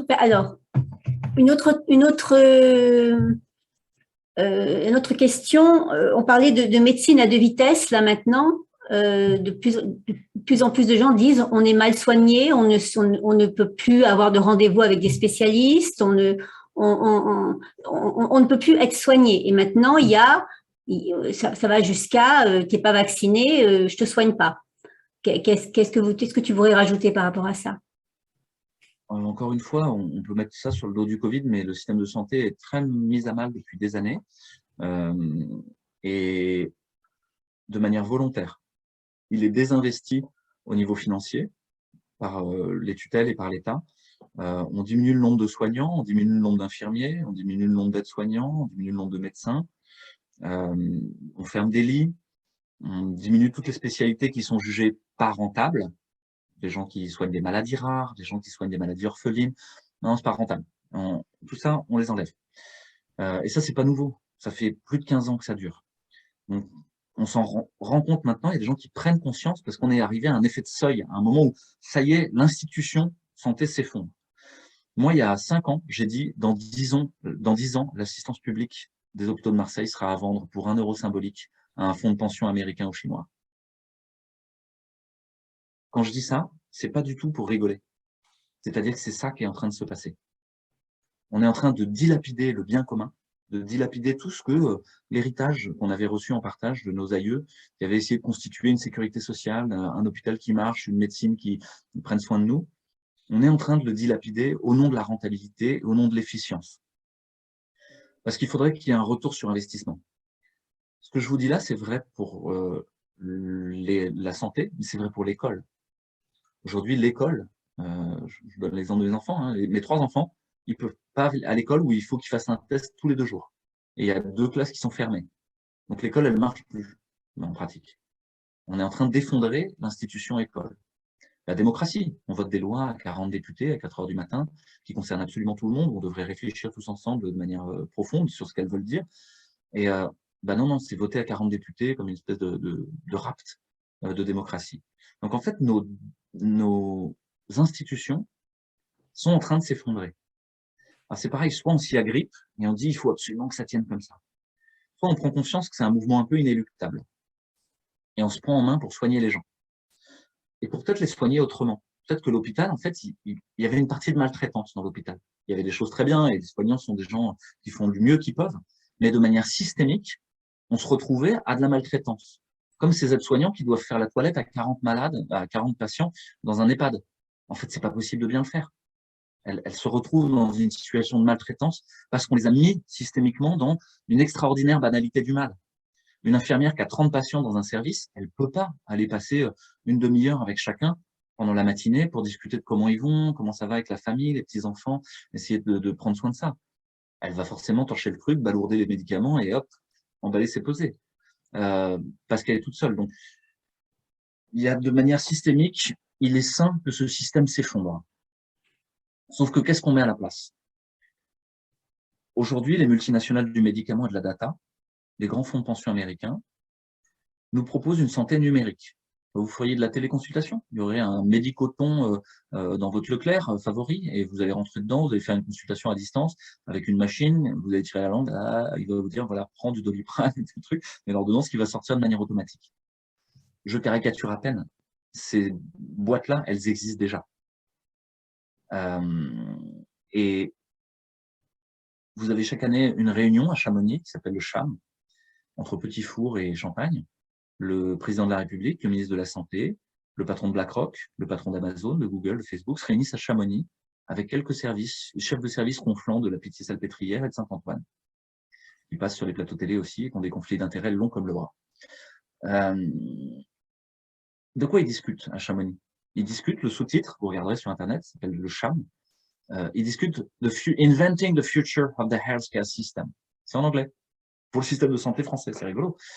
Inventer le système de santé du futur. Vous regardez les conférences, ils ne vous parlent pas de yoga, de nutrition, de prévention, de lien social, de sport. Non, non, ça n'existe pas, ça, dans leur tête. Ils vous parlent de santé numérique. Il faudrait que vous ayez un algorithme qui vous prenne en charge. Quelque chose qui prenne votre tension en temps réel, qu'on appelle le quantified self. C'est-à-dire que vous ayez des objets connectés qu'on peut vous vendre et qui vont regarder votre fréquence cardiaque en temps réel. Vous dire, oh, dis donc, Nadine, il faudrait aller chez le cardiologue, là. Hein, ça va un peu trop vite. Vous reprend un peu plus de bisoprolol. Et ils vont, voilà, ce qu'on appelle la médecine numérique de demain et qu'on vous vend dans Sciences et Vie, dans Sciences et Avenir, à la télévision, avec Laurent Alexandre, avec Jacques Attali, etc. C'est ça leur rêve. Et c'est ça qu'ils sont en train d'essayer de faire advenir. Parce que c'est rentable. Et parce qu'il n'y a plus d'humains. Et puis, il n'y a plus de médecins. Ça va. Et il n'y a plus de patients, de manière. Vous êtes un consommateur de biens et services de soins. Cette logique-là, industrielle, je vous donne une autre expérience peut-être rapidement. Oui, juste encore un petit quelque chose. Et puis, parce que là, je crois la prochaine conférence était à 11h, donc on est déjà à 11h. Juste pour faire une petite synthèse, en fait, de ton intervention, cette liberté dans ce contexte actuel, juste voilà, merci à toi. Ouais. J'étais en train de vous raconter des horreurs sur le système de santé. Oui, c'est pour ça que j'ai tout de suite coupé, parce que je me suis dit, c'est pas le but. Oui, justement, je voulais en arriver aux choses positives. Voilà, si les gens en fait veulent savoir, j'ai découvert ce conseil scientifique indépendant et tous les jeudis soirs, il y a comment on appelle ça, un live, hein, et puis bon, on peut écouter tous les lives depuis plusieurs mois. Mais il y a autre chose et tu peux aussi, si les gens veulent vraiment aller avoir plus d'informations, et puis finir par une note d'espoir. Hein, ouais. J'y arrivais justement, Nathalie, parce que c'est encore une fois au cœur de la contrainte, au moment où on pense que tout s'effondre, que le pouvoir est pris par toutes ces multinationales du médicament, au cœur des endroits les plus techniques se passent des choses inattendues. C'est-à-dire qu'au sein même des gens qui évaluent comment fonctionne l'hôpital et qui avaient tout basé sur l'argent, l'efficience, la survie, apparaissent des nouveaux outils de mesure. Et c'est des gens qui les ont mis en place, qui ont dit, maintenant on va regarder ça. Qu'est-ce qu'on va regarder? On va demander aux patients comment ça s'est passé. Ah, c'est bien, c'est intéressant. C'est peut-être le plus important en vrai, mais jusqu'ici on ne le faisait pas. Donc on fait ce qu'on appelle des patients traceurs. Et les patients, ils parlent de choses qui sont très inhabituelles. Ils disent, non mais moi je m'en fiche un peu, oui, j'ai vomi, j'ai eu un peu mal, mais j'ai surtout eu froid tout le temps et il n'y avait personne qui venait me voir. Ah, on va travailler là-dessus. Puis un autre va dire, moi, j'étais très touché par le fait qu'il y ait une aide-soignante qui me pose une petite couverture dans le couloir du bloc opératoire quand j'étais tout seul et que j'avais froid. Et ça m'a vraiment fait du bien. Et en fait, tout s'est bien passé grâce à elle. Et là, on commence à explorer ce champ-là. Au cœur du bloc opératoire, c'est l'endroit le plus technique de tous. Toutes les infirmières anesthésistes sont en train de se former à l'hypnose, qui est profondément le lien à l'autre, la relation à l'autre, savoir se parler, savoir essayer d'aider l'autre à passer l'épreuve d'une opération ou d'une chirurgie. des groupes entiers de soignants se forment partout. On a formé un groupe qui s'appelle Covisoin, mais il y en a plein d'autres qui se forment aux 4 coins de la France, où on fait ce qu'on appelle de la santé intégrative. C'est-à-dire que vous allez avoir un médecin généraliste, une infirmière, une sage-femme, un sophrologue, un naturopathe, un acupuncteur, un médecin énergéticien, quelqu'un qui fait de la nutrition et de la micronutrition, qui vont se mettre ensemble et prendre soin d'un patient. Et dire, on va tous te voir, et chacun va donner notre vision des choses. Et plutôt que d'être les uns contre les autres, à dire non, c'est moi qui ai raison, il faut donner tel médicament, non, c'est moi, il faut rien faire, il faut le laisser tranquille et changer sa nutrition. Là, c'est peut-être qu'en fait, on peut trouver ensemble des stratégies d'action communes. Et ça, c'est ce qu'on appelle la médecine intégrative. Et ça, pour moi, c'est le futur de la santé. Et c'est en train d'arriver. Il y a même des gens qui ont racheté tous ensemble des châteaux ou des lieux pour commencer à mettre en place des structures de consultation de ce type-là. Ça, c'est extrêmement porteur d'espoir. Quand tout s'effondre, plutôt que de s'agripper à quelque chose et dire « il faudrait absolument mettre plus de sous dans l'hôpital public » et puis vous allez faire une manif et gueuler devant l'Élysée. Mais vous avez compris, ils veulent pas. Ils veulent pas mettre des sous dans l'hôpital public. Bon, bah, l'hôpital public va se disparaître. C'est pas grave. On va faire autrement. Il y a toujours au moins une autre façon de faire. Bien, merci Louis. Merci beaucoup pour ce discours toujours aussi bienveillant et plein d'espoir, pour ces paroles posées et pertinentes. Bah, merci à tous. C'était un plaisir d'être avec vous et de partager tout ça. J'espère que je suis resté dans la ligne. Je suis bavard, du coup, voilà. Oui, oui. C'est vraiment l'idée que on a fait un texte avec mon épouse et avec Tour Info Covid ensuite, qui s'appelle Gratitude. Et vous pouvez le retrouver sur Internet. C'est presque un poème, en fait. C'est un texte inspiré, on pourrait dire, parce qu'il a jailli comme ça à un moment. C'est pas, on n'a pas réfléchi pendant des jours et des jours. C'est tombé. On a dit, OK, on le met sur papier, on se les relue l'un à l'autre, etc. Et il y a des gens qui l'ont mis en scène avec des images et de la musique. Ça s'appelait Cadeau de déconfinement aussi, je crois, quelque chose comme ça. C'était autour de l'idée que tout ce qui nous arrive, c'est une chance. Et c'est la préface de ton livre aussi. Oui, exactement, c'est le tout début du livre. Résistant dans l'âme aussi, pour en parler quand même, juste allez, en une phrase, et puis après on se quitte pour retrouver Cédric Bazin de GC qui va nous parler de monter sur le dos de la maladie. Donc tu vois, dans la continuité de ce qui de ton intervention là maintenant. En 2 mots, c'est difficile de résumer le livre, mais c'est vraiment cette idée-là d'être un peu comme Christiane Singer. Pour ceux qui connaissent Christiane Singer, c'est une auteure mystique, en fait, qui fait tout le temps le grand écart entre un constat très sombre de notre humanité, qui est sans phare. Elle dit les choses, il y a des choses qui vont pas. Et de l'autre côté, en même temps, ça suinte de sens. Partout, il y a de l'amour. Partout, il y a du lien. Partout, il y a des résolutions de ces problèmes-là et des réconciliations. Et en fait, les deux coexistent en permanence, comme la danse de Shiva et Shakti, comme la danse du yin et du yang.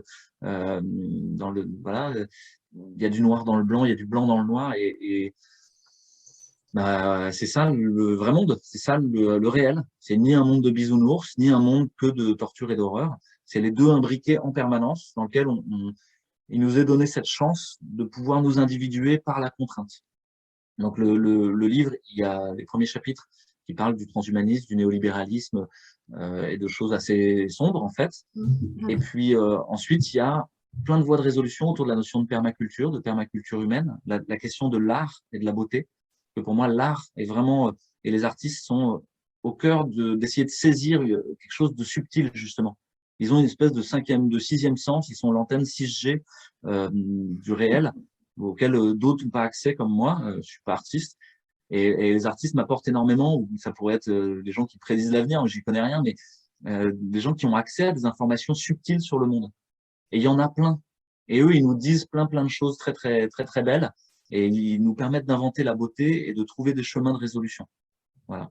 Donc, si on déplie le monstre, si on vous imaginez que c'est un monstre en origami, cette crise, c'est une crise sanitaire, c'est une crise sociale, c'est une crise de la science, c'est une crise politique, c'est une crise de l'éducation et de l'enfance, c'est une crise de la beauté, etc. C'est une crise systémique. On est dans une pan-crise, quoi, on pourrait dire, pan-crise. Mais si vous la dépliez, morceau par morceau, à la fin, vous avez une page blanche. C'est à vous d'écrire la suite. Merci beaucoup, Louis. Nous te souhaitons le meilleur et merci à toi. Passe une belle journée. À bientôt.